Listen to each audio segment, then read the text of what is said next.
আমার সব সহ্য হয়, কিন্তু অন্যের বাহুডোরে তোমাকে সহ্য হয় না।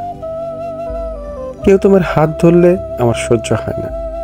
কোনো যুবক তোমার সাথে কথা বললে সেটাও আমার সহ্য হয় না।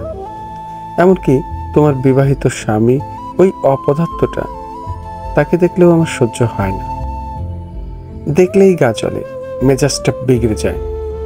মাথায় উত্তপ্ত রক্তকণিকাগুলো বিকট আন্দোলন শুরু করে বুকের পাঁজরে। হু হু করে কেঁপে ওঠে বুকটা।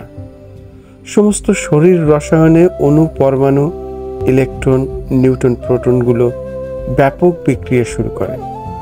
আমার চোখ জ্বালা করে। সহসায় সমুদ্রের জলের মতো টলমল করে সলিল উপচে ওঠে, ভাসিয়ে প্লাবিত করে পুরো মুখ অঞ্চল।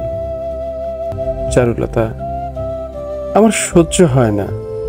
তোমার এই দূরে থাকা আমার হৃদয়ে সহ্য হয় না। তোমাকে হারানোর তীব্র কষ্ট আমার সহ্য হয় না। তোমাকে না দেখার তীব্র যন্ত্রণা আমার সহ্য হয় না। কি অপরাধ ছিল আমার? প্রতিষ্ঠা নামক শব্দের অভাবেই কি চলে গেলে?